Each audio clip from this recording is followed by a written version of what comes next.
বার্পিতা মণ্ডল আর Ramesh doctor অন্তরিক মাঝি। পরিচালনায় দীপশিতা সাহা, সহযোগিতায় বাগানপাড়া দুর্গামাতা সেবা সমিতি আর সহযোগিতায় অনন্যার সদস্যবৃন্দরা।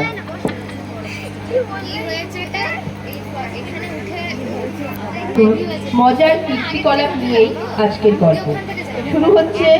নাটক পেটু।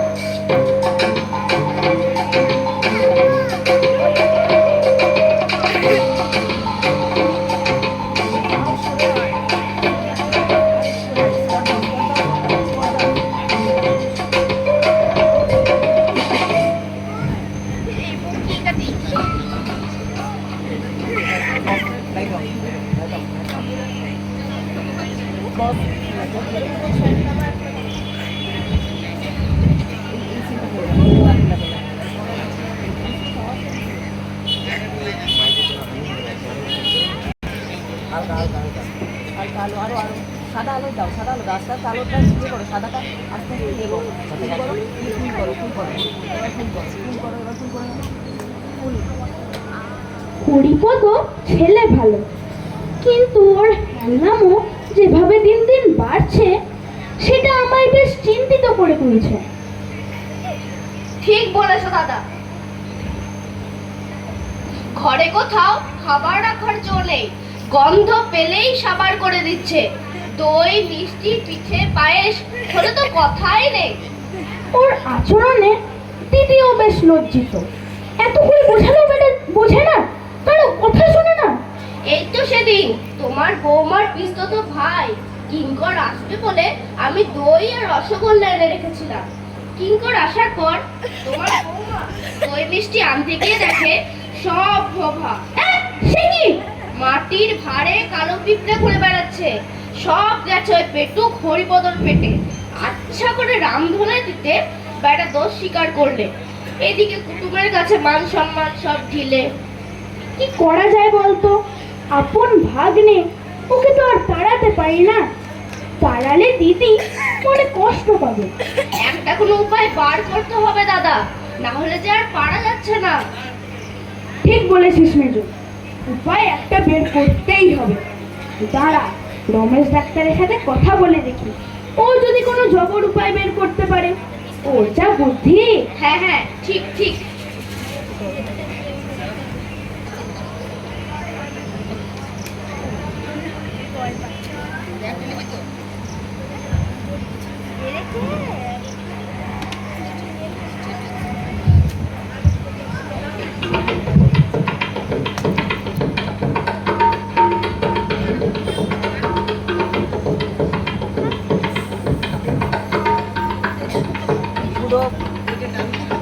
দাদা, শিগগির এসো।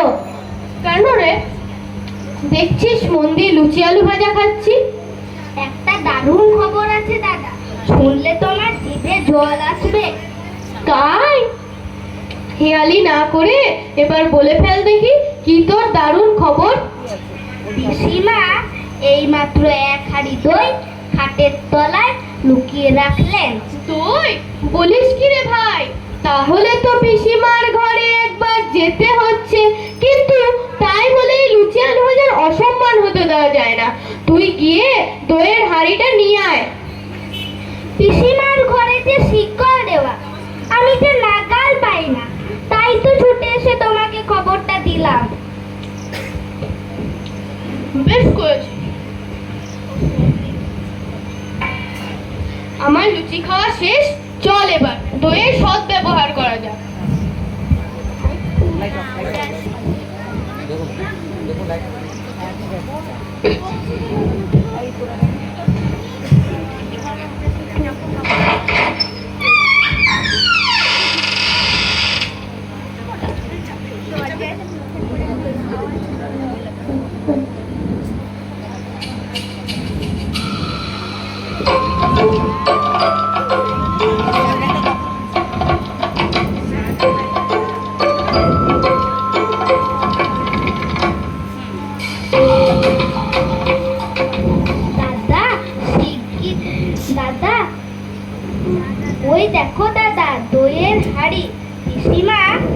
যত্ন করে রেখে গেছেন। হ্যাঁ রে, ঠিক বলেছিস ভাই।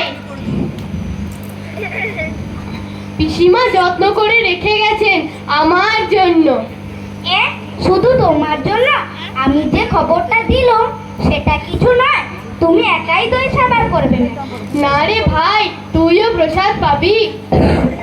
আগে এক খাবলা মুখে পুরে দেখি, টক দই না মিষ্টি দই। ওরে ওরে মরে গেলুম রে, মুখ চলে গেল রে, ওরে ওরে মরে গেলুম রে, ওরে ওরে, কি আছে? কি হয়েছে? কি আছে?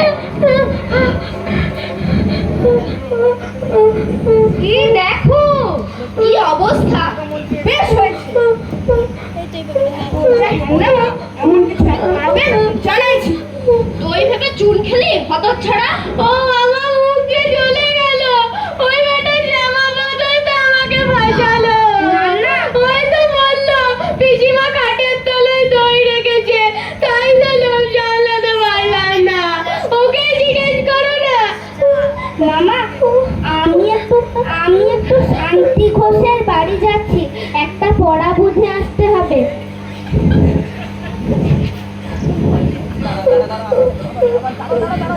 আবার যাবি তুই নামবি কেন? তোকে বারণ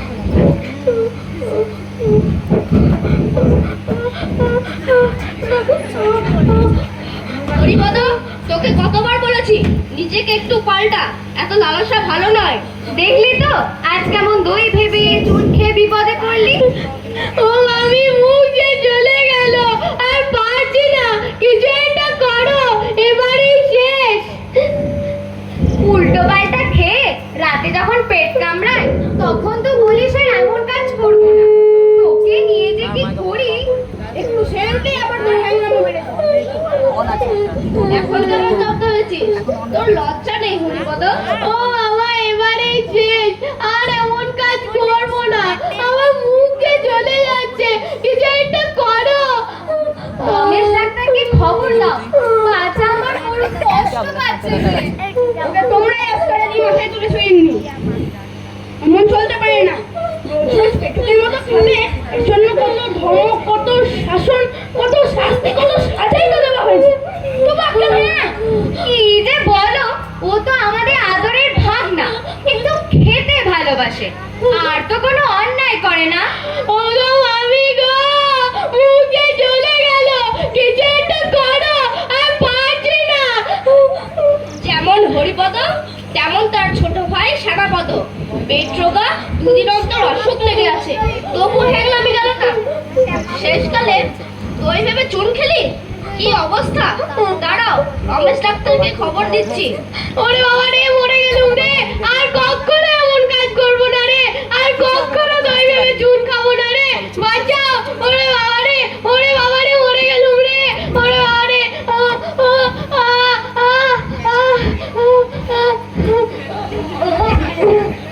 আসুন আসুন।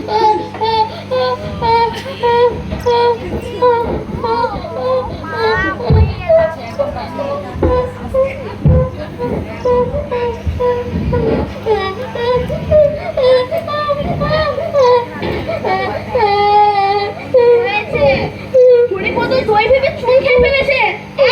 সে কি?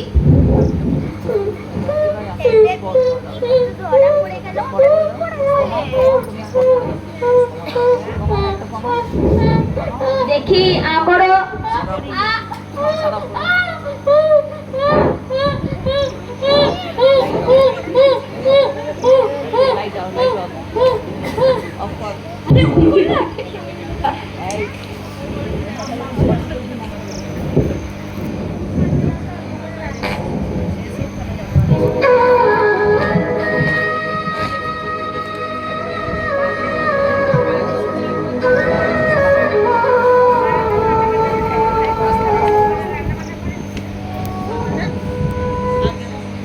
দই ভেবে চুন খেয়ে যা ভুগলাম ভাই, আর এমন কাজ করব না। গত 7 দিন ভালো করে চিবোতে পারিনি, ভালো করে গিলতেও পারিনি। গত 7 দিন আমার কাছে খাওয়া ছিল এক মহা হাঙ্গামা। তাই তো দেখছি দাদা, তোমার শরীরের কি অবস্থা হয়েছে। না খেয়ে খেয়ে একেবারে শুকিয়ে গেছো। তবে পরিস্থিতি এখন অনেকটা স্বাভাবিক, এখন একটু একটু খেতে পারছি ভাই। তাই নাকি? একটা সুখবর আছে দাদা। কি রে? হীরের লাড্ডু ভাড়ার ঘরে তাকে রাখা ছিল, সেই সন্ধান পেয়ে তোমার জন্য চুরি করে নিয়ে এসেছি। ক্ষীরের লাড্ডু? সত্যি? কোথায় রে? দাঁড়াও,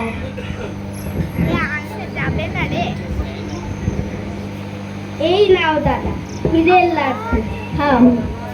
ওরে বাবা, এই যে সত্যি ক্ষীরের লাড্ডু! আহা কি স্বাদ! কথা না বাড়িয়ে আগে সব কটা ক্ষীরের লাড্ডু সাবার করে দিই।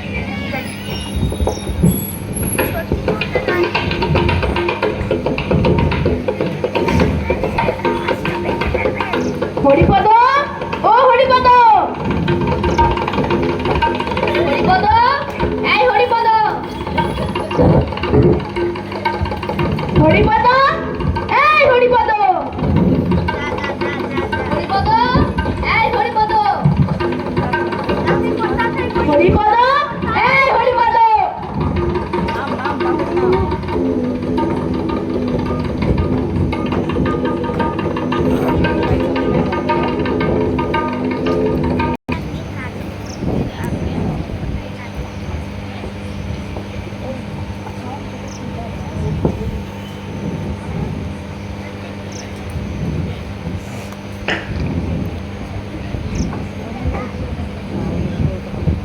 মামা, কিরে, এতক্ষণ কোথায় ছিলি? এই তো উপরে ছিলাম। তবে আমরা এত চেঁচাচ্ছিলাম, তুই জবাব দিচ্ছিলি না যে? আগে জল খাচ্ছিলাম কি না। এই চুপ কর, চুপ কর। শুধু জল না কিছু স্থলও ছিল? না, বাড়িতে ইঁদুরের যেরকম উৎপাত, ইঁদুর মারবার এত কিছু বন্দোবস্ত না করলে আর হচ্ছে না। চারিদিকে যেরকম প্লেগ আর ব্যাডাম, এই পাড়ার শুধু ইঁদুর না মারলে আর রক্ষা নেই। তার ব্যবস্থা করা হয়েছে ভাই। যাক, দিকে বলেছি সেগুলো দিয়ে লাড্ডু পাকাতে, সেগুলো একবার ছড়িয়ে দিলেই ইঁদুরের বংশ নির্বংশ হবে। লাড্ডু কবে পাকানো হবে মামা? সে এতক্ষণে হয়ে গিয়েছে। আজ সকালেই দেবীকে দেখছিলাম এক থালা ক্ষীর নিয়ে লাড্ডু পাকাতে বসেছে। সেকো বিষ খেলে কি হয় মামা? হবে আবার, ইঁদুরগুলো মারা পড়ে, এই হয়। আর মানুষ যদি সেকো বিষ দিয়ে তৈরি ক্ষীরের লাড্ডু খেয়ে ফেলে তাহলে কি হবে? সে একটা দুটো খেলে মরতে পারে, গলা জ্বলবে, মাথা ঘুরবে, বমি হবে, হয়তো পা খিঁচবে। আর যদি একেবারে 11টা ক্ষীরের লাড্ডু খেয়ে ফেলে? হ্যাঁ বড় মামা, তার মধ্যে 5টা আমার খুব বড় ছিল। তুমি শিগগিরই ডাক্তার ডাকো বড় মামা। কেমন গা ঝিমঝিম করছে, কিরম বমি করছে। তুমি শিগগিরই ডাক্তার ডাকো বড় মামা। আমি তাড়াতাড়ি রমেশ ডাক্তারকে নিয়ে আসছি।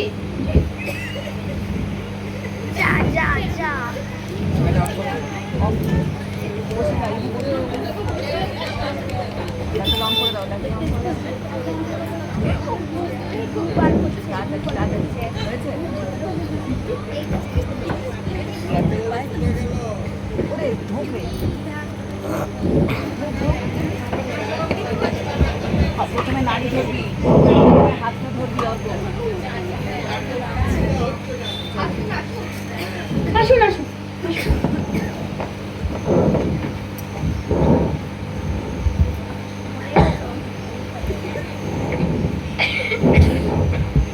কি হয়েছে? হরিপদ সেকো বিষ দিয়ে তৈরি ক্ষীরের লাড্ডু খেয়ে ফেলেছে।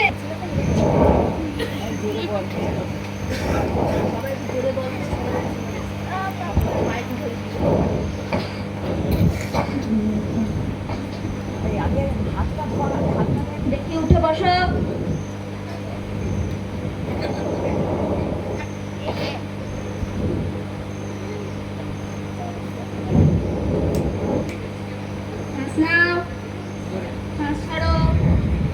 নাও, শ্বাস ছাড়ো, শ্বাস নাও, শ্বাস ছাড়ো। এ তো মারাত্মক ব্যাপার, বাঁচানো মুশকিল। ওকে দে ভাই ভাই, ও বাঁচাও ডাক্তার, ও এমন কাজ কখনো করবে না। আর এমন কাজ কখনো হবে না, আমাকে বাঁচান। বেশ, তবে একটা খুব কড়া তেতো ওষুধ খাওয়াতে হবে। তেতো ওষুধ? ওরে বাবা রে! হ্যাঁ ভাগ্নে, তেতো ওষুধ, খুব কড়া। এ হলো সেকো বিষের জম। হ্যাঁ করো।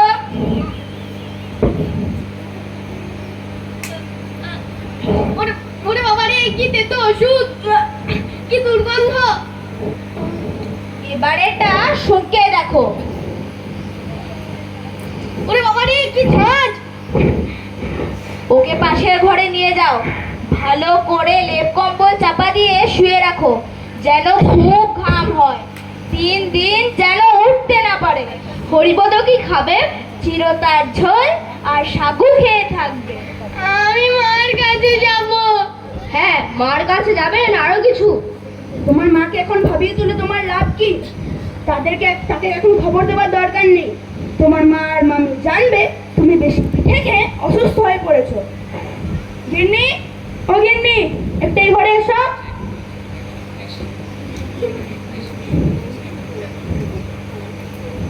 কি হয়েছে? হরিপদ বেশি পিঠে খেয়ে অসুস্থ হয়ে পড়েছে। আবার? হ্যাঁ, আর ওকে পাশের ঘরে নিয়ে গিয়ে বিছানায় শুয়ে দাও, আর লেপ কম্বল চাপা দিয়ে দাও। আর ওর জন্য চিরতার ঝোল আর সাগুর ব্যবস্থা করো। এটাই হরিপদর 3 দিনের পর। আমাকে কিছু খেতে হবে বড় মামা। হ্যাঁ, যাও, তুমি এখন পাশের ঘরে যাও। ও যাবে না।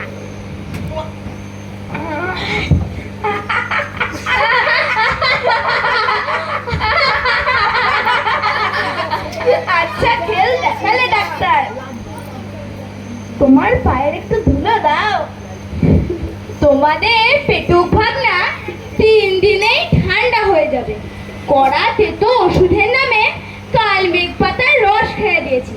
আর চিন্তা নেই, ও আর চুরি করে এটা সেটা খেতে সাহস পাবে না। দারুণ জব্দ করলে আমার পেটুক ভাগ্নিকে। দুর্দান্ত বুদ্ধি তোমার। তোমার শিল্পবিষয়ের আইডিয়াটা একেবারে জমে ক্ষীর। ক্ষীর বলতে মনে পড়লো, ভাড়ারে সত্যি সত্যি ক্ষীরের লাড্ডু অবশিষ্ট আছে নাকি? হ্যাঁ, আছে আছে, দাঁড়াও, তোমার জন্য আনাচ্ছি। গিন্নি, একটু এ ঘরে কয়েকটা ক্ষীরের লাড্ডু নিয়ে এসো তো।